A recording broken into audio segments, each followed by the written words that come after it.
आप बिलीव नहीं करोगे, डिवोर्स रेट इंडिया में सिर्फ 1% है। कि हार्दिक पांड्या ने अपनी मदर के नाम पे प्रॉपर्टीज कर रखी हैं, उसमें भी शेयर मिल रहा है। कई लोग बोलते हैं ये फेक है, कई लोग बोलते हैं सही है। 10 डिवोर्स केस में से 2-4 केस हो भी सकते हैं जो फॉल्स केसेस हों, जिसमें हस्बैंड बिल्कुल गलत नहीं है, इन लॉज गलत नहीं है, लेकिन एलिगेशन लगाए जा रहे हैं। महाराष्ट्र में, बैंगलोर में बहुत ज़्यादा डिवोर्स केसेस हो रहे हैं, क्योंकि वहाँ पे लोग इंडिपेंडेंटली रहते हैं। न्यूक्लियर फैमिली से बाहर से लोग आते हैं, काम कर रहे होते हैं husband wifes, and they both are earning good. Legal है 2 वाइफ रखना या नहीं? और इंटरनेशनल टेलीविजन पे भी आ रहे हैं, वो नेशनल टेलीविजन पे भी आ रहे हैं और ये चीज़ दिखा रहे हैं। अभी मुझे नहीं पता अरमान मलिक जी हिंदू हैं या मुस्लिम हैं। अगर वो हिंदू हैं तो 2 वाइफ्स वो रख नहीं सकते हैं। अब जैसे आप देखेंगे धर्मेंद्र जी की 2 वाइफ्स हैं। हाँ जी। एक सनी देओल जी की मदर है और एक हेमा मालिनी जी जो ईशा देओल जी की मदर है। दूसरी शादी करने के लिए अपना धर्म कन्वर्ट किया था। कानून हमारा अंधा है, बोलते हैं अंधा कानून है, ऐसा कोई अंधा नहीं है, ठीक है। ये फिल्मी डायलॉग्स हैं। कानून में क्लियरली देखा जाता है, बैलेंस आउट करके ही जजमेंट दी जाती है।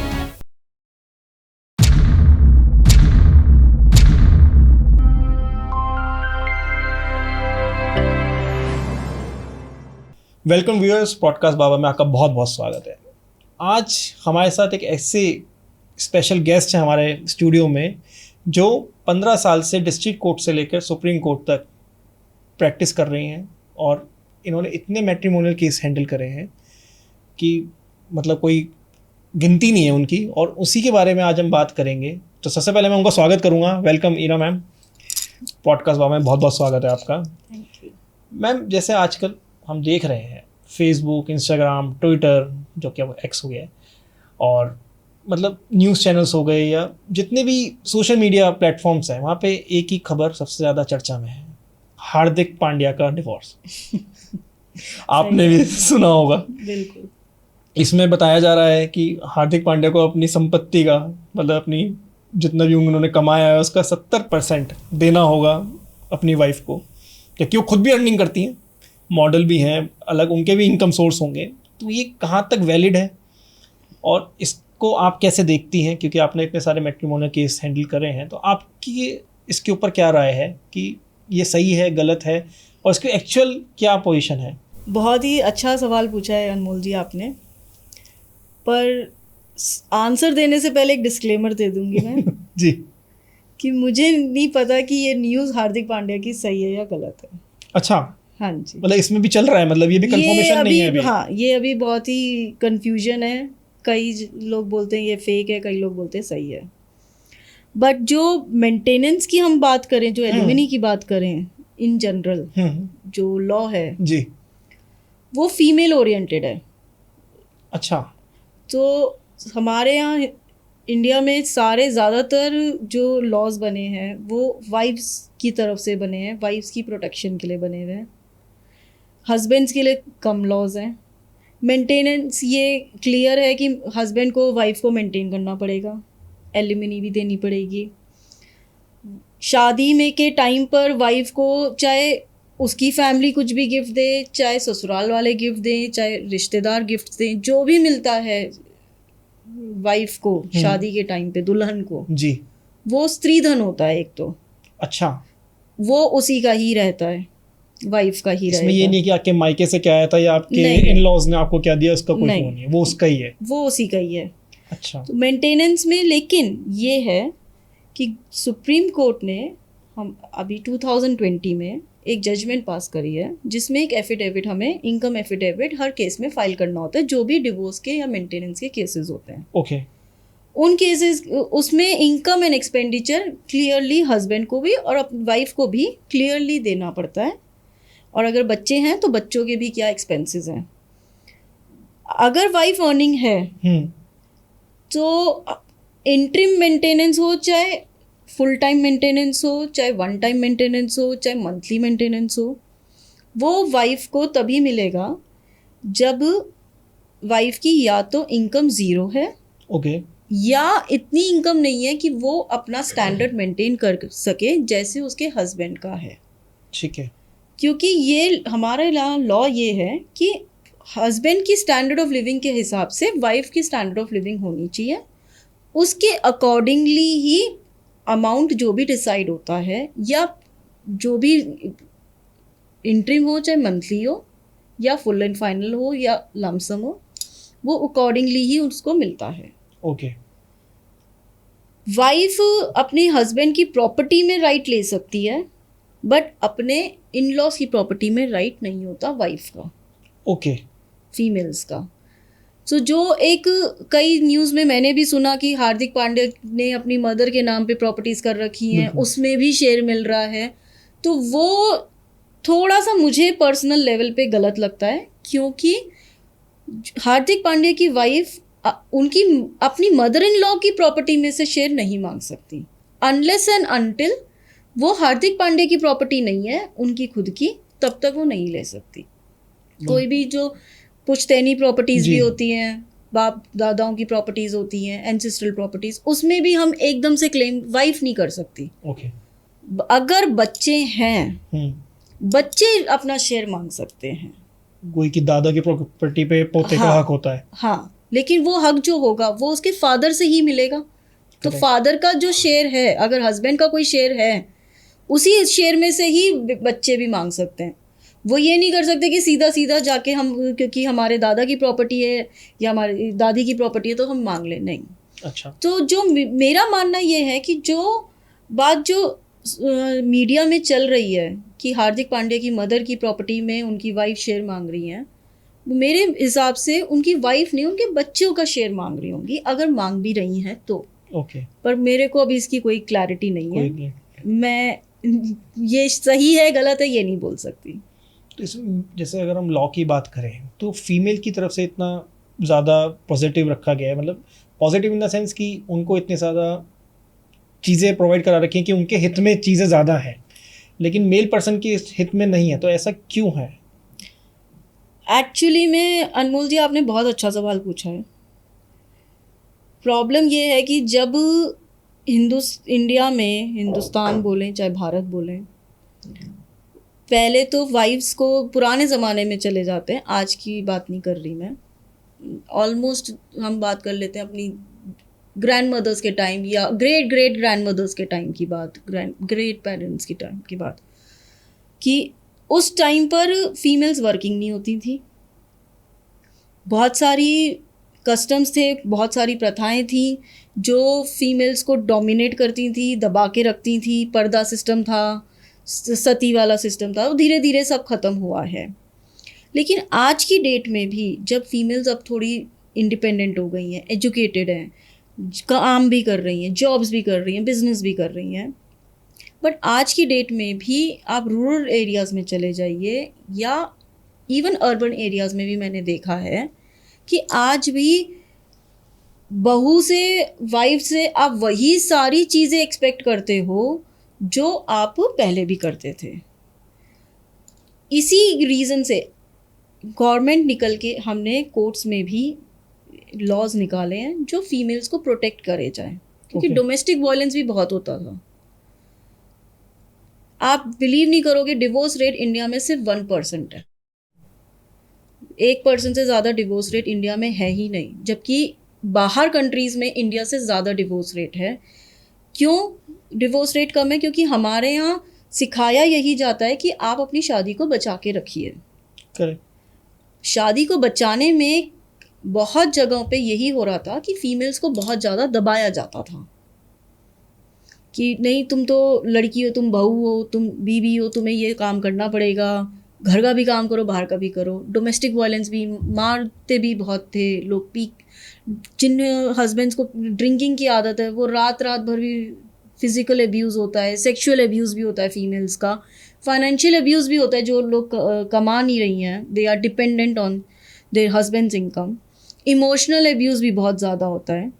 तो उनके कारण ही ये फीमेल प्रोटेक्शन लॉज बनाए गए, सो दैट हम एक जेंडर इक्वालिटी लेकर आ सकें। According to article 14 of constitution of India equality नहीं थी, बट अब इक्वालिटी होने, लॉज होने का मतलब ये नहीं है कि हम उनका मिसयूज़ करें।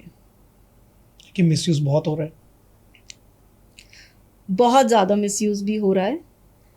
मैं ये बात बिल्कुल नहीं बोलूँगी कि हस्बैंड्स ही सब हर केस में गलत होते हैं या हस्बैंड्स की फैमिली गलत होती है, कई जगह पे वाइफ्स भी गलत हैं, बहुत ज़्यादा गलत हैं।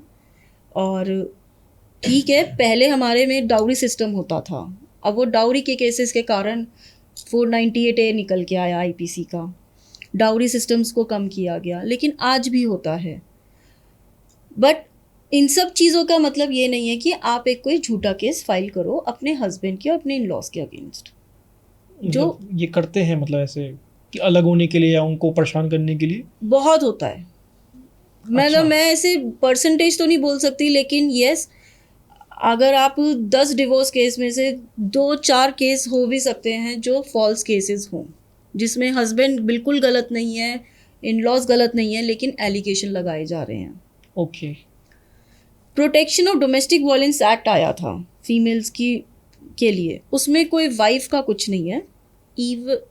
कोई भी फीमेल को, चाहे वो मैरिड है, अनमैरिड है, इवन लिव इन रिलेशनशिप्स वाली फीमेल्स भी अगर डोमेस्टिक वायलेंस की से पीड़ित हैं, डोमेस्टिक वायलेंस का मतलब सिर्फ मार धाड़ नहीं है, फिजिकल वायलेंस नहीं, इकोनॉमिकल वायलेंस भी है, इमोशनल वायलेंस भी, एब्यूज़ है, सेक्सुअल एब्यूज़ भी है। अगर उनको कोई इन सब चीज़ों का एब्यूज़ हो रहा है तो वो protection of domestic violence act में केस फाइल कर सकती हैं कोर्ट में। ओके। अब जब ये लॉ आया था तो जो मैरिड फीमेल्स जब ये केस डालती थी तो इमीडिएटली इन लॉज को अरेस्ट कर लिया जाता था, हस्बैंड को अरेस्ट कर लिया जाता था, पुलिस वाले करते थे क्योंकि वो लॉ ही इतना स्ट्रिंजेंट था, और अरेस्ट करके उनको सीधा जेल में डाल देते थे और फिर उनको बेल लेनी पड़ती है, फिर प्रोसीडिंग्स चलती है, विच इज़ जो एक हरासमेंट है। फिर बाद में ऑनरेबल सुप्रीम कोर्ट ने जजमेंट पास करी कि अगर कोई भी कंप्लेंट आएगी protection of domestic violence act में तो कोई इमीडिएट इम्प्रिजनमेंट नहीं होगी, उसमें भी पहले काउंसलर्स के पास जाके काउंसलिंग होगी कि प्रॉब्लम क्या है, और उस प्रॉब्लम का अगर सोल्यूशन निकल सकता है तो निकालो। ओके। अगर किसी भी तरीके से शादी बच सकती है, कहीं पे सेटलमेंट आ सकता है, चाहे कोई भी पार्टी सही है गलत है, सेटलमेंट हो सकता है तो वो सेटल करिए और फिर उसके बाद आप प्रोसीजर पे जाइए। अगर सेटल नहीं होता तो फिर आप FIR करिए, जो भी कोर्ट पुलिस का प्रोसीजर है फिर वो फॉलो करिए, बट इमीडिएट इम्प्रिजनमेंट नहीं। बट येस, जब वो लॉ आया था तब बहुत सारे केसेस फाइल हुए थे। अच्छा। और लोग उस टाइम पे मैं आपको एक और बात बता दूं, जब ऐसी इंसिडेंसेस सुनने में आए तो मेरे पास भी कई लोगों ने बाद में मुझे बोलना शुरू करा हम शादी क्यों करें। कई मेल पर्सन्स आके बोलने लगे हमें शादी नहीं करनी, हम तो अरेस्ट हो जाएंगे। तो ये नोशन भी गलत है। जब 1% ही डिवोर्स रेट है हमारा तो 1% से हमें डरना नहीं चाहिए। लेकिन मैम प्रॉब्लम्स तो है ना, अगर हम इसी केस को उल्टा कर दें कि फीमेल तो जाके कंप्लेंट कर रही है, उसके अगेंस्ट एक्शन हो रहा है, अगर कोई मेल पर्सन है, उन्हें शादी कर भी ली, नहीं भी करी, लिव इन में भी रह रहा है या शादीशुदा भी है, जो भी, उसके साथ उल्टा वायलेंस हो रहा है कि उसको मेंटली टॉर्चर करा जा रहा है या अपनी फैमिली के खिलाफ कहा जा रहा है कि मुझे अलग रहना है, जो बहुत कॉमन है इंडिया में आज के टाइम में। जब से मैं मतलब इस चीज़ को कोई गलत वे में ना ले, बट हाँ कुछ फीमेल्स ऐसी हैं जो जॉब करती हैं और वो सोचती हैं कि हमें अलग रह के हमारी प्राइवेसी हमें मिलेगी। तो इसमें मेल पर्सन क्या कर सकता है? क्योंकि मेल के लिए तो आई गेस जितनी मेरी नॉलेज है उनके लिए तो कोई ऐसा लॉ है नहीं कि जिसमें वो अपने आप को सिक्योर कर सकते हैं। अगर वो उसकी कंप्लेंट भी करते तो उल्टा फीमेल उन्हें फंसा सकती है। उसके लिए अनमोल जी बड़ा अभी क्लियर है। एक, अगर कोई फॉल्स केस है, कोई भी फीमेल अगर बिल्कुल ही झूठा केस करती है, बट हाँ वो झूठा है या सच्चा है वो तो भाई मैटर ऑफ ट्रायल है। जब केस डिसाइड होगा तब पता चलता है कि ये सही था या गलत था।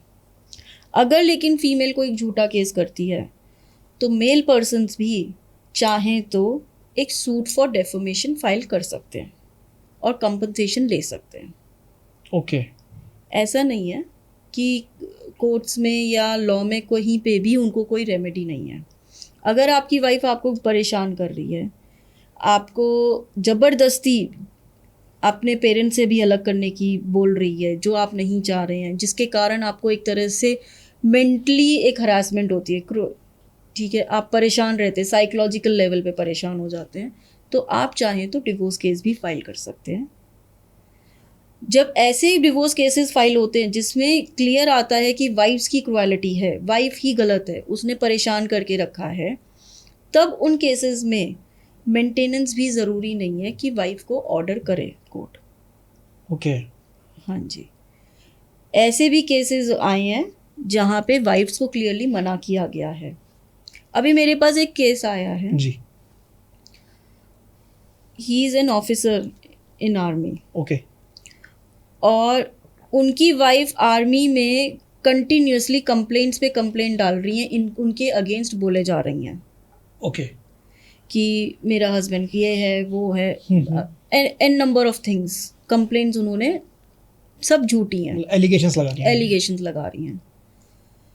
रिसेंटली एक जजमेंट आई है जिसमें ये क्लियर आया है कि अगर ऐसे फीमेल्स कोई भी, चाहे वो आर्मी हो, चाहे मिलिट्री हो, चाहे कंपनी हो, कहीं पे भी जहाँ पे भी हस्बैंड एम्प्लॉयड है, या बिजनेस में, जैसे बिजनेस में भी क्लाइंट्स होते हैं, वेंडर्स होते हैं, उनके पास जाके अपने हस्बैंड्स के अगेंस्ट कंप्लेंट कर रही हैं, तो वो एक तरह की क्रुएलिटी है।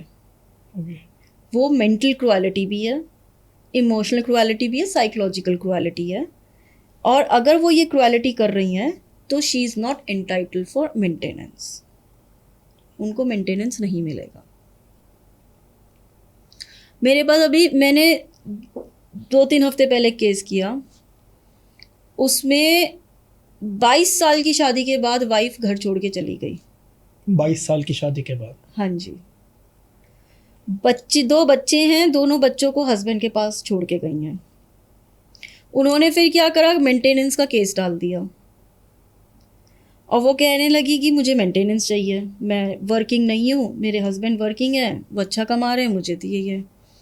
तो जज साहब ऑर्डर करने लग गए। मैंने फिर जज साहब को बताया, जज साहब आप ऑर्डर कर रहे हैं, ठीक है, आई एम ऑल्सो फीमेल, मैं भी फीमेल्स के लॉज में उनके राइट्स के लिए फ़ाइट करती हूँ, होना भी चाहिए, जो गलत है जिनके साथ, उनके साथ मैं हूँ। बट ये वाइफ बच्चों को हस्बैंड के पास छोड़ के चली गई हैं और अपनी मर्जी से 22 साल के बाद गई हैं, तो ये किस चीज़ के लिए मेंटेनेंस के लिए लाइबल हैं? तो एटलीस्ट इंटरिम मेंटेनेंस के लिए तो शी इज़ नॉट एलिजिबल। तो जज साहब ने कहा ठीक है, सोचते हैं उसके ऊपर, अभी वो पेंडिंग है, केस चल रहा है, तो उसमें अभी कुछ ऑर्डर नहीं हुआ। रीज़न क्या आया, क्यों छोड़ के गई? मैं खुश नहीं हूँ हस्बैंड के साथ। मतलब 22 साल बाद याद आ रहा है कि आप खुश नहीं है। सो ये तो मतलब एक तरीके से, अब जैसा कह रहे केस पेंडिंग है तो कुछ भी नहीं कहा जा सकता कि इसमें क्या है क्या नहीं है, बट कहीं ना कहीं उससे तो टॉर्चर मिल रहा है ना मेल पर्सन को। बिल्कुल मिल रहा है। ऐसे मेरे पास एक केस आया अनमोल जी, 65 ईयर ओल्ड के पर्सन, वो आए मुझसे डिवोर्स मांगने के लिए। 65 ईयर? ही 65, उनकी शादी को 40 साल हो चुके थे, और वो बोलने लगे मैं अपनी वाइफ के साथ खुश नहीं हूँ। उनके बच्चे तो बड़े हो ही गए, उनके बच्चों के, उनके ग्रैंड पेरेंट चिल्ड्रन हैं, वो ग्रैंड फादर बन चुके हैं, उनके ग्रैंड चिल्ड्रन हैं जो मैरिजेबल एज के हो गए हैं। वो डिवोर्स लेने आए हैं? वो डिवोर्स लेने आए थे। अब उनका रीज़न क्या था डिवोर्स लेने का, कि मेरी वाइफ बहुत पूजा पाठ करती है, मैं खुश नहीं हूँ उससे। सो रीज़न हमारे पास कोई है नहीं स्पेसिफिक। एक केस है, शादी हो रही है, लड़का लड़की ने लव मैरिज कर ली है, 3 साल फैमिली से लड़ाई करते रहे कि हमें शादी करनी है।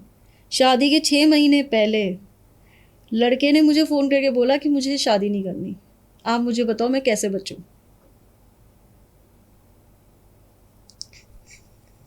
मेरा दिमाग घूम रहा है ये तो सुन। और रीज़न क्या है? कोई रीज़न नहीं है, बस मैं अब खुश नहीं हूँ। फिर भी शादी कर ली, शादी के 6 महीने भी हो गए। 6 महीने बाद फिर फाइनली वो मेरे पास आते हैं, कहते हैं अब तो मुझे बिल्कुल मुझे नहीं रहना, अलग घर ले लिया है, वाइफ को बोल दिया मैं डिवोर्स कर लूँगा। मतलब लोगों के माइंड में कुछ भी चल रहा है, कभी भी कुछ भी आ रहा है, कुछ भी कर रहे हैं। वो प्रॉब्लम क्या है? वो zero tolerance.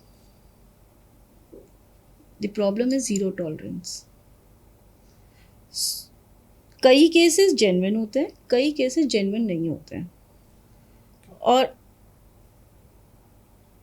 Compromise and adjustment हर शादी में, शादी के हर रिलेशनशिप में होता है, वो करने में थोड़ा सा चूक हो रही है। एक केस आया अनमोल जी मेरे पास, शादी लव मैरिज हुई है, इंटरकास्ट मैरिज थी, बड़े खुश हैं, हस्बैंड बहुत अच्छे से वाइफ को जो मर्जी चाहिए, they both are independently earning, in laws के साथ भी वाइफ रह रही है, खुश है। वन फाइन डे शादी के 1 साल 1.5 साल बाद पता चलता है कि हस्बैंड का n नंबर ऑफ गर्ल्स के साथ रिलेशनशिप है। अच्छा। तो अब उस केस में तो वाइफ डिवोर्स लेगी ही लेगी। सो आज की डेट में रीज़न क्या है वो कुछ नहीं है, सिर्फ जो पहले बोलते थे ना कि इन लॉ से प्रॉब्लम है वाइफ को, ठीक है, डॉटर इन लॉ खुश नहीं रह रही है, घर के कस्टम्स, ये रीजंस हैं आज भी। इनके अलावा भी बहुत सारे और रीजंस हैं, बहुत सारे। एक नए आप देखोगे महाराष्ट्र में बहुत ज़्यादा डिवोर्स केसेस हो रहे हैं। अच्छा। हाँ, क्योंकि वहाँ पे लोग इंडिपेंडेंटली रहते हैं, न्यूक्लियर फैमिलीज हैं, बाहर से लोग आते हैं, काम कर रहे होते हैं husband wifes, and they both are earning good. कई केसेस में वाइफ ज़्यादा अर्न कर रही है, तो वो एक ईगो इशू हो जाता है, इसलिए टॉलरेंस पावर ख़त्म हो जाती है। टॉलरेंस पावर तो आज के टाइम में किसी में बची ही नहीं है, जबकि शादी का पहला हुआ है तो थोड़ा कॉम्प्रोमाइज़ तुम करो, थोड़ा हम करें, तभी निभाया जा सकता है, वरना तो वो नहीं है। जैसे भी आपने एक अच्छी बात बोली कि बेंगलोर में, या मान लेते हैं सिचुएशन लेते हैं कि किसी लेडीज़ की इनकम अपने हस्बैंड से ज़्यादा है, जैसे हम बात कर रहे थे कि इनकम प्रूफ लगाना पड़ता है, उसके हिसाब से होता है। तो अगर हस्बैंड अगर 50,000 कमा रहा है और फीमेल अगर 1 लाख कमा रही है, तो तब भी मेंटेनेंस देना पड़ता है? नहीं, तब नहीं देना पड़ेगा। सी, स्टैंडर्ड ऑफ लिविंग हस्बैंड के हिसाब से होना चाहिए। ओके। जब आप खुद ही, आपका ही स्टैंडर्ड ऑफ लिविंग बहुत ही अच्छा है, अगर हस्बैंड का यहाँ पे सिचुएशन ये होती है कि 1 लाख फीमेल कमा रही है और हस्बैंड कमा रहे हैं कम से 5-10 लाख रुपए, तब यस मेंटेनेंस होता, बट इस केस में नहीं होगा। इस केस में मेंटेनेंस नहीं होगा क्योंकि हस्बैंड ही कम कमा रहा है। और किन केसेस में नहीं होता है मेंटेनेंस? जैसे मैंने आपको बताया एक केस कि जिसमें वाइफ खुद घर छोड़ के गई है, वो भी 22 साल की शादी के बाद, और बच्चे छोड़ के गई है, उस केस में भी नहीं होगा। सिमिलर एक ऐसा और केस मैंने किया था, तो उसमें भी सेम यही सिचुएशन थी कि वाइफ छोड़ के खुद मर्जी से गई हैं, बच्चे छोड़ गई हैं। अब बच्चों को मेंटेन तो कर रहे हैं ना हस्बैंड, करेक्ट, अपनी मर्जी से आप छोड़ के गई हो घर और कोई रीज़न नहीं है, तो हस्बैंड कहाँ से पेमेंट करेगा? सारे खर्चे भी, क्योंकि जो इनकम एफिडेविट भी होता है उसमें इनकम के साथ साथ हस्बैंड के एक्सपेंडिचर भी देखती है कोर्ट। किसका मंथली अगर 1 लाख कमा रहा है तो अगर 80,000 के बिल्स हैं उसके, तो वो भी पूरा एक स्पेसिफाई करना पड़ता है। बिल्कुल बिल्कुल, कि अगर मतलब इससे बच तो 20,000 ही रहा है, तो फिर जो 20,0000 बच रहा है, अगर हम एक एग्जांपल लें, तो उसके हिसाब से मेंटेनेंस दी जाती है या पूरे 1 लाख के हिसाब से मेंटेनेंस दी जाती है? नहीं, 20,000 के हिसाब से दी जाती है। क्योंकि आप जब आपके पास सपोज EMI है, हाउस लोन है, कार लोन है, आपके पेरेंट्स, हस्बैंड के पेरेंट्स उनके साथ रह रहे हैं, उनका भी वो केयर टेक कर रहे हैं, बच्चे भी हैं, बच्चों की स्कूल है, स्कूल की फ़ीस हो गई, ट्यूशन की फ़ीस हो गई, कपड़े हो गए, मेडिकल एक्सपेंसेस होते हैं, अपने पर्सनल मेडिकल एक्सपेंसेस होते हैं, तो वो सारे एक्सपेंसेस को भी कोर्ट कंसिडर करती है एक इनकम के साथ साथ। उसके हिसाब से ही जब देखती है कि हाँ लगता है तो वो देती हैं। एक और जजमेंट आई है जो हस्बैंड्स को पता होनी चाहिए, वो ये है कि अगर वाइफ क्वालिफाइड है, प्रोफेशनली हो, एजुकेशनली हो, क्वालिफाइड है, जॉब कर सकती हैं, और या ऐसे भी केसेस है कि पहले जॉब करती थी फिर बाद में छोड़ दी उन्होंने जॉब करना, या पहले बिजनेस करती थी फिर छोड़ दिया, उन केसेस में भी मेंटेनेंस नहीं मिलता है। ओके। अगर वो जानबूझ के जॉब नहीं कर रही हैं या जानबूझ के अपनी इनकम कैश में ही ले रही हैं और अपनी इनकम ज़ीरो दिखा रही हैं इनकम टैक्स रिटर्न में, उन केसेस में भी कोर्ट क्लियर है कि मेंटेनेंस नहीं मिलेगा। So it is not like कि सिर्फ फीमेल ओरिएंटेड है लॉ, कानून हमारा अंधा है, बोलते हैं अंधा कानून है, ऐसा कोई अंधा नहीं है, ठीक है, ये फिल्मी डायलॉग्स हैं। कानून में क्लियरली देखा जाता है बैलेंस आउट करके ही जजमेंट दी जाती है। जैसे अभी ये बात तो रही मेंटेनेंस की, लेकिन अभी हम बिग बॉस देख रहे हैं, आजकल चल भी रहा है और सब फैमिलीज में फेवरेट है। उसमें भी एक पर्सन आए हैं जिनकी 2 वाइफ हैं, अरमान मलिक, आपने भी सुना होगा। सो ये लीगल है 2 वाइफ रखना या नहीं? और इंटरनेशनल टेलीविजन पे भी आ रहे हैं, वो नेशनल टेलीविजन पे भी आ रहे हैं और ये चीज़ दिखा रहे हैं। सो ये कितना सही है, कितना गलत है, आपका क्या राय है इसमें? देखिए, हिंदू लॉ में तो एक ही वाइफ होगी। अच्छा। अगर हिंदू हैं, अभी मुझे नहीं पता अरमान मलिक जी हिंदू हैं या मुस्लिम हैं। ओके। अगर वो हिंदू हैं तो 2 वाइफ्स वो रख नहीं सकते हैं। जो अगर bigamy is not allowed in Hindu law. तो ये क्लियर कैसे होता है कि मतलब कोई हिंदू है या नहीं है, अगर जिसने कर भी ली शादी बाई चांस? तो जो आप धर्म फॉलो कर रहे हो वही धर्म के आप हुए। हिंदू धर्म फॉलो कर रहे हैं तो आप हिंदू हुए, मुस्लिम धर्म फॉलो कर रहे हैं तो आप मुस्लिम हुए। मुस्लिम लॉ में अलाउड है, मुस्लिम धर्म में अलाउड है हस्बैंड्स को 4 वाइफ्स रखने का। करेक्ट। तो अगर वो मुस्लिम है तो उनकी 2 वाइफ्स हैं तो वो सही है। अगर कोई हिंदू है तो वो 2 वाइफ्स नहीं रख सकते। उनकी पहली वाइफ जो फर्स्ट जो लीगल वाइफ है, एक्चुअली में जो वाइफ है लीगली वेडेड वाइफ, वो चाहे तो अपने हस्बैंड के अगेंस्ट केस कर सकते हैं, बाईगैमी का, एडल्ट्री का। अगर वो हिंदू हैं तो? हाँ। ओके। तो अब जैसे आप देखेंगे धर्मेंद्र जी की 2 वाइफ्स हैं। अच्छा, हाँ जी। एक सनी देओल जी की मदर है और एक हेमा मालिनी जी जो ईशा देओल जी की मदर है। अब जब धर्मेंद्र जी तो हिंदू हैं, तो उन्होंने दूसरी शादी करने के लिए अपना धर्म कन्वर्ट किया था। अच्छा। हाँ जी। सो हिंदू धर्म में 2 वाइफ्स को लीगली आप नहीं रख सकते हैं। फर्स्ट वाइफ चाहेगी तो दूसरी वाइफ के कारण बाईगैमी कर सकती हैं। बट ऐसे भी केस होते हैं कि जैसे फर्स्ट वाइफ के साथ आपका डिवोर्स चल रहा है, डिवोर्स केस, और आपको डिवोर्स डिग्री अलाउ हो गई है आपके फेवर में, फिर आप चाहें तो दूसरी शादी कर सकते हैं, वो वैलिड है। अभी रिसेंटली एक ऑर्डर आया जिसमें फर्स्ट वाइफ के साथ डिवोर्स केस हुआ, डिवोर्स डिग्री आ गई, हस्बैंड ने दूसरी शादी कर ली, फिर वाइफ ने जो डिवोर्स डिग्री आई थी उसके अगेंस्ट अपील करी। ओके। और ये बोला कि ये मेरे हस्बैंड ने दूसरी शादी करी है, बाईगैमी हो गई। तो कोर्ट ने कहा नहीं, इस केस में बाईगैमी नहीं कहलाएगी। अच्छा। क्योंकि उनको वैलिड डिग्री मिल गई थी, डिवोर्स हो चुका था। वो बात अलग है कि अपील होने के टाइम में, डिवोर्स डिग्री और अपील के टाइम के बीच में उन्होंने दूसरी शादी करी है, पर वो वैलिड शादी है, मतलब वो रॉन्ग नहीं है उसमें। वो रॉन्ग नहीं है। सो सिनेरियोज, बट 2 शादियां अलाउड नहीं है हिंदू धर्म में, तो नहीं है बिल्कुल। फर्स्ट वाइफ चाहे अगर बाईगैमी के केस में वो चाहे तो मेंटेनेंस भी मांग सकती है फिर। अच्छा। हाँ, क्योंकि ये एक तरीके का ग्राउंड है उनके लिए डिवोर्स केस के लिए। करेक्ट। बट अनमोल जी, इतने मैंने केसेस देखे हैं, अभी हमने इतने केसेस डिस्कस भी करे, ज़्यादातर सारे केसेस में मेरा ये एक मानना है सब सेटल होते हैं, और ज़्यादातर सारे cases at the end settle होते ही हैं। ऐसा नहीं है कि अगर वाइफ ने एक पिटीशन फाइल करी, मेंटेनेंस मांग लिया, 5 करोड़ 10 करोड़ 20 करोड़ 70 करोड़, और वही कोर्ट उठा के आँख बंद करके ऑर्डर कर देगी, नहीं। एक तो इनकम एक्सपेंडिचर देखेंगी, दूसरा जब कोशिश करी जाती है, फैमिली काउंसलर्स होते हैं, कोर्ट के भी अपॉइंटेड काउंसलर्स होते हैं, कोर्ट अपॉइंटेड मीडिएटर्स होते हैं, जो जब दोनों पार्टीज से बैठ के, दोनों हस्बैंड वाइफ से, उनकी फैमिली से बैठ के डिस्कस करते हैं, तो वो एक सेटलमेंट पे आते हैं। और ये ज़्यादातर केसेस में सेटलमेंट ही होता है। और अगर सेटलमेंट हो जाता है तो आप म्यूचुअल कंसेंट से डिवोर्स डिग्री लेते हैं, जो कि वैलिड है और बहुत सुख शांति वाली चीज़ है। दोनों को फ्री हैंड मिल जाता है, फ्री हैंड हो जाता है। दूसरा क्या है, म्यूचुअल कंसेंट से जब आप डिवोर्स ले लेते हैं तो अपील का ऑप्शन नहीं रहता।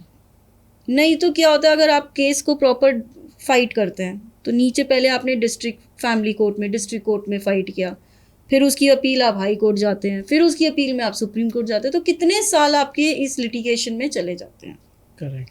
तो even though I am a lawyer, मेरी तो ये ब्रेड एंड बटर है, लेकिन फिर भी मैं सबको यही एडवाइस करती हूँ, अगर किसी तरीके से सेटल होता है मैटर तो आप उसको सेटल करिए, और जितनी जल्दी डिवोर्स हो सके। अगर आपको नहीं रहना साथ तो डिवोर्स ले लीजिए, रह सकते हो साथ तो रहिए, बिल्कुल रहिए, अच्छी बात है। जैसे आपके पास इतने सारे केस आते हैं, तो ज़्यादा किसके आते हैं, लव मैरिज के या अरेंज मैरिज के, या मतलब किसकी परसेंटेज ज़्यादा हाई है कि जो डिवोर्स के लिए आते हैं या प्रॉब्लम्स के लिए आते हैं, किसी एलिगेशंस के लिए आते हैं? तो आपके हिसाब से किसके ज़्यादा आते हैं आपके पास, और इन दोनों में से सक्सेसफुल ज़्यादा कौन सी मैरिज रहती है? दोनों ही मैरिज, लव मैरिज हो अरेंज मैरिज हो, marriage is a marriage. Problems दोनों में हैं, सिर्फ प्रॉब्लम्स लव मैरिज में थोड़ी सी ज़्यादा होती हैं। उसका रीज़न मेन ये है क्योंकि आप पहले से ही हस्बैंड वाइफ दोनों as a friend, as a जो रिलेशनशिप में थे, चाहे लिव इन रिलेशनशिप हो या नहीं हो, आप एक दूसरे को जानते हो। बट जब आप एज अ हस्बैंड वाइफ आ जाते हो शादी करके, तो आपकी पर्सनालिटीज़ चेंज हो जाती हैं, आपकी सिचुएशंस चेंज हो जाती हैं, सर्कमस्टांसेस चेंज हो जाते हैं। उन सर्कमस्टांसेस में जो चेंजेस आते हैं, अब आप पुराने वाले टाइम को प्रेजेंट टाइम के साथ कंपेयर करेंगे तो झगड़े ज़्यादा होंगे ही होंगे। तो मैं तो सबको ये कहती हूँ, चाहे लव मैरिज हो अरेंज मैरिज हो, मैरिज मैरिज होती है। जो एडजस्टमेंट आपको लव मैरिज में करने हैं, सेम एडजस्टमेंट आपको अरेंज मैरिज में करने हैं, और जो कॉम्प्रोमाइज़ेस लव मैरिज में होंगे वही सेम कॉम्प्रोमाइज़ेस अरेंज मैरिज में होंगे। अरेंज मैरिज में थोड़े से इश्यूज, आज की डेट में तो मैं ये नहीं कहूँगी कि अरेंज मैरिज सक्सेसफुल है या लव मैरिज सक्सेसफुल है, नहीं, दोनों में सेम प्रॉब्लम्स हैं, सेम सेट ऑफ इश्यूज हैं। Over a period of time मैंने ये देखा है कि एक तो हमारी जो सोसाइटी है वो ट्रांजिशनल फेज में है। करेक्ट। सो हम पुराने जो हमारे कस्टम्स हैं, जो पुरानी रीति रिवाज हैं, जो पुरानी हमारी सोच है उसको, और जो मॉडर्न टेक्नोलॉजी टाइम आ गया है, जो वेस्टर्न कल्चर भी आ गया है, उन सब का मिश्रण के कारण ये डिवोर्स केसेस ज़्यादा हो रहे हैं। आप एक ट्रांजिशनल फेज में जब आ जाते हैं तो आप एक कन्फ्यूजन फेज में हैं, और उसमें ही एडजस्टमेंट करने में थोड़ी इश्यूज हैं। चलिए, ये बात तो रही मैरिजेस की। अब जो लोग लिव इन में रह रहे हैं, इन लोगों के लिए क्या लॉज हैं? ये अलाउड है इंडिया में, वैलिड है लिव इन में रहना? और अगर है भी तो एक दूसरे के खिलाफ एलिगेशंस, मतलब प्रॉब्लम तो इनमें भी आएंगी, भले एक शादी नहीं है बट रह तो साथ ही रहे ना, तो इनके लिए क्या रूल्स एंड रेगुलेशंस हैं या क्या लॉ हैं? देखिए, लिव इन रिलेशनशिप इंडिया में वैलिड है। कोई भी दो major persons who are of the age of above 18 years, जो भी 18 साल से ऊपर की उम्र के मेल है फीमेल है, वो अगर साथ रहना चाहें तो वो रह सकते हैं। लिव इन रिलेशनशिप्स में ऐसा भी नहीं है कि कहीं पे कोई स्पेसिफिक लॉ है उनके लिए, ऐसा कोई राइटिंग में लॉ नहीं है। बट येस, कोर्ट की जजमेंट्स हैं जिसमें लिव इन रिलेशनशिप्स को वैलिड माना गया है। अगर वो अपनी मर्जी से रह रहे हैं तो इट इज़ करेक्ट। अगर लिव इन रिलेशनशिप में मेल पर्सन कुछ भी वायलेंस करता है फीमेल के ऊपर, protection of women from domestic violence act में जाके फाइल कर सकती हैं केस। ओके। उनको भी ज़बरदस्ती अपने जिस घर में वो दोनों रह रहे हैं मेल फीमेल, ज़बरदस्ती मेल पर्सन फीमेल्स को बाहर नहीं निकाल सकते। उनको भी उस एक्ट में शेयर्ड हाउस होल्ड का रिलीफ मिल सकता है। एट द सेम टाइम कई केसेस ऐसे भी देखे मैंने जिसमें लिव इन रिलेशनशिप में अपनी मर्जी से मेल और फीमेल रह रहे हैं, लेकिन एक दिन जब झगड़ा हो जाता है, कोई इशू आ जाती है, तो फीमेल बोलती है कि इसने मेरे साथ रेप किया है। सो ऐसे बहुत सारे केसेस हुए हैं। तो देयर आर जजमेंट्स, ऑर्डर्स हुए हैं जिसमें क्लियर है कि जब आप अपनी मर्जी से किसी एक पर्सन के साथ रह रहे थे, कोई दबाव में नहीं थे, तो आज आप कुछ टाइम बाद ये नहीं बोल सकते कि उसने आपके साथ रेप किया है। तो वो एक तरह से फॉल्स केस फाइल होता है। ऐसे फॉल्स केसेस के अगेंस्ट अगर मेल पर्सन चाहे तो एक कंप्लेंट भी डाल सकते हैं फीमेल के ऊपर, और कंपनसेशन का भी रिलीफ ले सकते हैं। डेफमेशन भी डाल सकते हैं। ये जैसे अगर जो 18 प्लस से ऊपर है, आजकल स्टेकेशन का बहुत ज़्यादा दौर चल रहा है दिल्ली में, गुड़गांव में। सो अगर ये लोग कहीं रूम भी बुक कर रहे हैं या किसी होटल या किसी रिजॉर्ट में भी जा रहे हैं, वहाँ पे आईडी दोनों की सबमिट हुई है, सब कुछ म्यूचुअल अंडरस्टैंडिंग से चल रहा है, लेकिन वही सेम कोई इशू हो जाता है, तो क्या फीमेल या मेल पर्सन एक दूसरे पे जब भी एलिगेशंस लगा सकते हैं, वो वैलिड रहेंगे या नहीं रहेंगे? देखिए, एलिगेशंस तो आप कभी भी कहीं पे भी लगा सकते हो। बिल्कुल ठीक है। क्रिमिनल केसेस में एलिगेशन ऐसे सेक्सुअल हरासमेंट के, रेप के, मॉलेस्टेशन के, स्टॉकिंग के केसेस आप कभी भी कर सकते हैं। आपने कुछ टाइम पहले #MeToo वाली मूवमेंट के बारे में सुना होगा। उसमें कितने केसेस थे जो 20 साल बाद कंप्लेंट्स फाइल हुई हैं सेक्सुअल हरासमेंट की। बिल्कुल। बड़े फेमस सेलिब्रिटीज़ ने भी करी, तनुश्री दत्ता ने भी करी थी, एक MP के भी अगेंस्ट ऑर्डर भी हुआ है। सो क्रिमिनल केसेस तो कभी भी हो सकते हैं, बट वो सक्सेसफुल होंगे या नहीं होंगे वो डिपेंड करता है कि आपका एलिगेशन क्या है, आपकी पूरी सिचुएशन क्या थी। आप जब अपनी मर्जी से गए हैं तो वो ठीक है।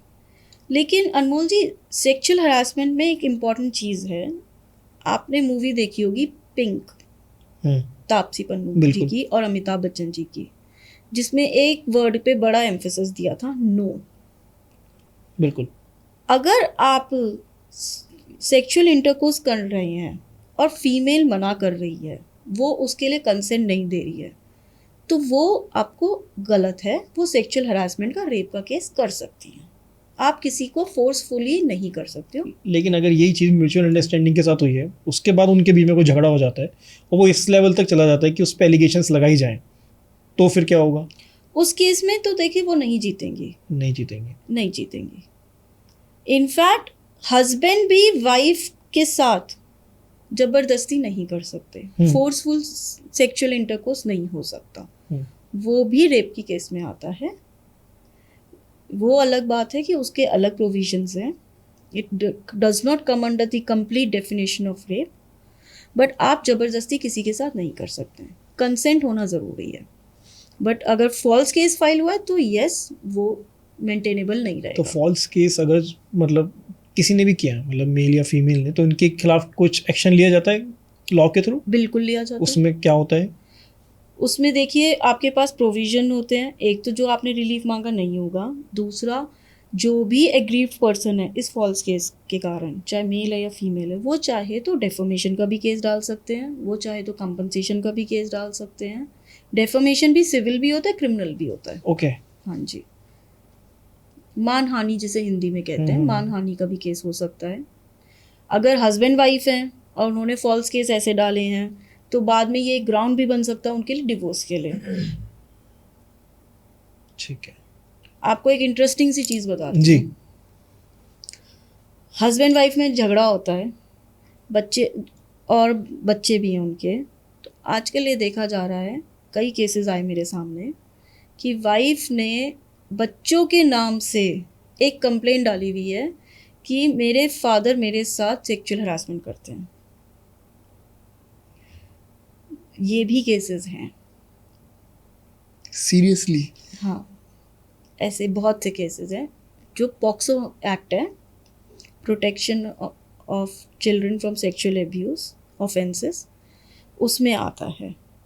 ऐसे भी केसेस आते हैं जिसमें वाइफ्स कई बार ये भी बोल देती हैं कि मेरे हस्बैंड मेरे साथ अननेचुरल सेक्स करते हैं। सो एलिगेशंस कई होते हैं। इसमें से मैं ये नहीं कहूँगी ये वाले एलिगेशंस हमेशा झूठे हैं, कई सच भी है। कई केसेस देखे हैं जो मैटर ऑफ ट्रायल होता है, आप एविडेंसेस से, क्रॉस एग्जामिनेशन से पता चलता है कि सच भी होते हैं कई केसेस बिल्कुल झूठे भी हैं। तो जब सही केस होते हैं तो उसमें पनिशमेंट होती है, झूठे केसेस हैं उसमें फिर वाइफ्स की पनिशमेंट होती है। शादी, मुझे लगता नहीं आगे जाके शादियाँ होंगी आगे जाके सब लिविंग में ही रह रहे होंगे। तो क्या इसमें मतलब गर्लफ्रेंड बॉयफ्रेंड हो गए, हस्बैंड वाइफ हो गए, तो एक दूसरे का मोबाइल को चेक करने का आज के टाइम में बहुत ज़्यादा रहता है कि मेरा हस्बैंड या मेरा बॉयफ्रेंड किससे बात कर रहा है, मेरी गर्लफ्रेंड किससे बात कर रही है, मेरी वाइफ किससे बात कर रही है। तो ये मतलब एक कानून की नज़र से अगर देखा जाए तो ये सही है या गलत है? देखिए, मोबाइल फ़ोन हुआ, पर्सनल डॉक्यूमेंट्स हुए, ये हर पर्सन के इंडिविजुअल के पर्सनल है। अगर वो उस पर्सन ने कंसेंट नहीं दी है तो आप नहीं देख सकते हो पर्सनल इन्फॉर्मेशन। अच्छा। हाँ, कई लोग ये भी करते हैं कि फ़ोन पे रिकॉर्डिंग कर लेते हैं, वीडियो रिकॉर्डिंग चाहे ऑडियो रिकॉर्डिंग, और दूसरे पर्सन को पता ही नहीं होता। That is also wrong. आप राइट टू प्राइवेसी है, it is a fundamental right of every citizen. अगर मैं कंफर्टेबल नहीं हूँ मेरे फ़ोन को चेक करने के लिए, कोई भी मेरा फ़ोन चेक करे, तो आप ज़बरदस्ती नहीं कर सकते हो। लेकिन अगर किसी ने चेक कर लिया तो आप, जैसे मान लीजिए अगर मैं हूँ या मेरी वाइफ है, उसमें से हम दोनों में से मैंने उसका फ़ोन चेक कर लिया, तो उसके पास कोई एविडेंस तो है नहीं कि वो दिखा सकती है कि मैंने उनका फ़ोन चेक किया है। सी देखिए, एविडेंसेस बहुत सारी चीज़ों के नहीं होते हैं, और जब ह्यूमन रिलेशनशिप्स की हम बात करते हैं, चाहे कोई भी रिलेशनशिप हो, उसमें बहुत सारे एविडेंसेस डॉक्यूमेंट्री तो होंगे ही नहीं। तो वर्बली तो झूठ भी हो सकता है ना? वर्बली देखिए, जब मैटर ऑफ ट्रायल, क्यों मैं बोल रहा हूँ, व्हाट इज ट्रायल? ट्रायल होता है जब दोनों पार्टीज अपने अपने विटनेसेस लेके आते हैं, खुद विटनेस बॉक्स में खड़े होते हैं, एविडेंसेस होते हैं, क्रॉस एग्जामिनेशन होते हैं। इन सब में सच और झूठ निकल के आता ही है। मतलब ऐसा नहीं है, इतने क्वेश्चंस पूछ ले जाते हैं कि वो अपने आप को छुपा ही नहीं सकता कि जिसने गलत किया है। हाँ, ऐसा हो ही नहीं सकता। होता भी है, जो कुछ केसेस में कोई बहुत ही नहीं कर पाए। सी मैटर ऑफ ट्रायल में भी ये है कि कई बार अच्छे से मैटर और ट्रायल ही नहीं हुआ, ढंग से क्वेश्चंस ही नहीं पूछे गए, एविडेंसेस सही से नहीं हुए। So it is all matter of trial, it is all subjective. नहीं, जैसे अभी हम पीछे बात कर रहे थे कि अगर फीमेल खुद चली जाए तो आपको मेंटेनेंस नहीं देना पड़ता है। अगर ऐसे उसमें उल्टा हस्बैंड चला जाए कि भाई साहब मैं नहीं रह रहा, मैं इंडिपेंडेंट रहूँगा अपना, तो उसमें क्या रूल रहेगा? अगर हस्बैंड चला गया है वाइफ को छोड़ के, तो वाइफ एक तो अपने लिए मेंटेनेंस भी मांग सकती है। एक प्रोविजन है section 9 of Hindu marriage act, restitution of conjugal rights कहते हैं। ओके। उसमें चाहे हस्बैंड हो या वाइफ हो, अगर कोई, जैसे आपने एग्जांपल दिया वाइफ, हस्बैंड छोड़ के चला गया है, तो वाइफ उस केस में रेस्टिट्यूशन ऑफ कॉन्जुगल राइट की पिटीशन फाइल कर सकती है और कोर्ट से ऑर्डर ले सकती है कि उनके हस्बैंड को ऑर्डर किया जाए कि वो जाएं और उनके साथ रहें। ओके। ऐसे ही सिमिलर हस्बैंड भी कर सकते हैं जिन केस में वाइफ उनका घर छोड़ के जाती हैं, तो वो भी प्रोविज़न है, कोर्ट से आप ऑर्डर ले सकते हैं। अगर बहुत साल तक हस्बैंड नहीं है आपके साथ, तो यस, आप उसका एक ग्राउंड बना सकते हो। या बहुत साल तक वाइफ नहीं है आपके साथ, बहुत, या महीने 2 महीने भी नहीं है अगर, तो आप वो आपके लिए डिवोर्स का एक अच्छा ग्राउंड है। ले सकते हैं, मतलब अगर 2 महीने भी अगर दोनों अलग रह लिए हैं तो डिवोर्स ले सकते हैं इजीली। क्योंकि क्यों ले सकते हैं? क्योंकि ये एक तरह की इक्वालिटी है। आपने शादी करी है, शादी का मतलब ही क्या है? हस्बैंड वाइफ को साथ रहना है, मेल और फीमेल पर्सन जिन्होंने शादी करी है वो साथ रहें। अगर वो साथ नहीं हैं तो एक आपने उनको मेंटल क्वालिटी दी, एक इमोशनल क्वालिटी हो गई, साइकोलॉजिकल क्वालिटी हो गई, सेक्सुअल क्वालिटी भी है, बिकॉज आप साथ नहीं हैं। Correct. Sexual intercourse is the sacrosanct of any marriage, consummation of marriage is important. So जब तक वो नहीं होगा तो ये क्वालिटीज़ हैं, ये सारी क्वालिटीज़ के कारण आप डिवोर्स फाइल कर सकते हैं। आप अगर हस्बैंड चले गए तो मेंटेनेंस भी फाइल कर सकती हैं वाइफ्स। ओके, वो देनी पड़ेगी उन्हें? उस केस में यस, देनी पड़ सकती है, क्योंकि वो छोड़ के गए हैं। 2 साल से अगर ज़्यादा भी हो गए हैं तो डेजर्शन हो जाता है कि आपने अपने हस्बैंड को या वाइफ को बिल्कुल ही छोड़ दिया है, ख़त्म, रिश्ता ही ख़त्म हो गया।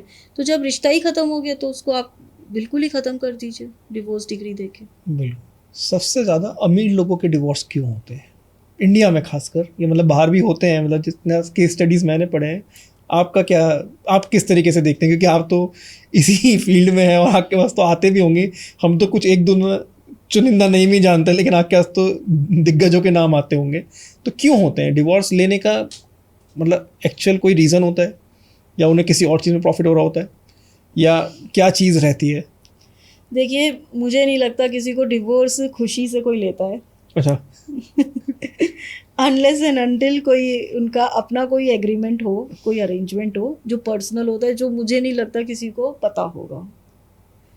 ठीक है, कोई खुशी से तो लेता नहीं है, चाहे अमीर हो या गरीब हो, ऐसा कुछ नहीं है।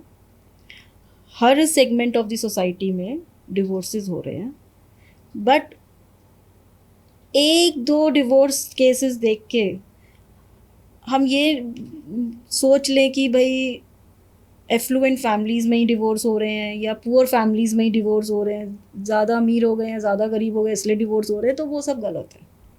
एक्टर्स की क्यों हो जाते हैं डिवोर्स? ज़्यादातर एक्टर्स के सुनने में आते हैं। एक्टर्स के डिवोर्स शायद इस रीज़न से भी होते होंगे कि उनका फिल्म इंडस्ट्री है, उनके इट्स अ लिए भी ग्लैमरस इंडस्ट्री। उनके लिए भी लॉ सेम रहता है, उनके लिए कुछ चेंज हो जाता है?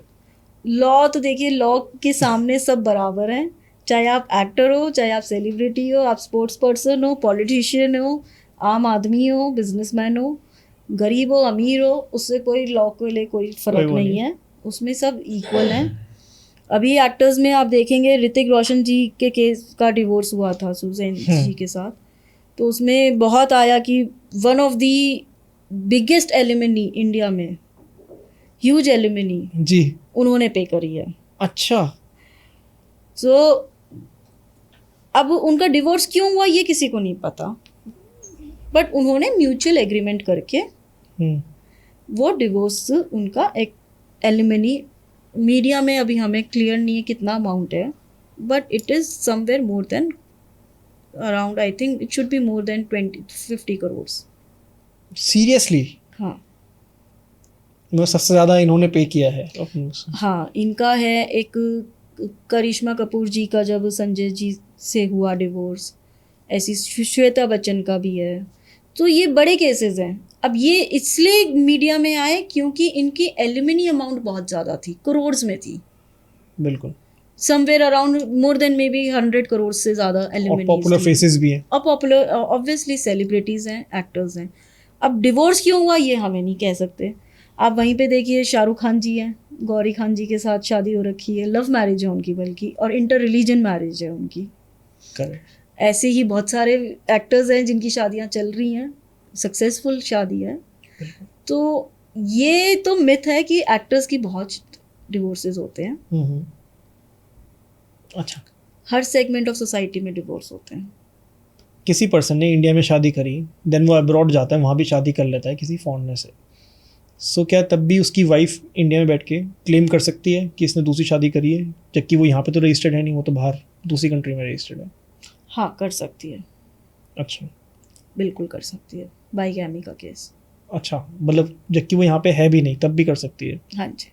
तो फुल मेंटेनेंस जो हमने डिस्कस किया है, इतना सब कुछ ले सकती है? सब होगा।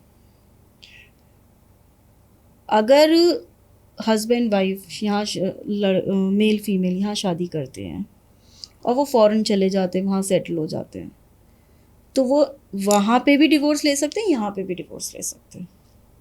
ओके। उन्हें यहाँ आके भी डिवोर्स लेना पड़ेगा। वहाँ कई केसेस ऐसे हैं जो वो फॉरेन कंट्रीज़ में डिवोर्स ले लेते हैं, फिर भी इंडिया में आके डिवोर्स लेते हैं। मतलब जो आपकी होम कंट्री, आपको वहाँ तो पूरे डॉक्यूमेंट्स अपने कंप्लीट करने पड़ेंगे, चाहे आप अलग हो चाहे साथ हो, तो आपको करना पड़ेगा। ऐसे कोई कॉमन लॉज जो आजकल के यंगस्टर्स को, मतलब गर्लफ्रेंड बॉयफ्रेंड्स को बहुत सोच समझ के चलना चाहिए कि हाँ ये लॉज हमारे लिए हैं, इनका ध्यान रखना चाहिए? सारे लॉज हमारे लिए हैं।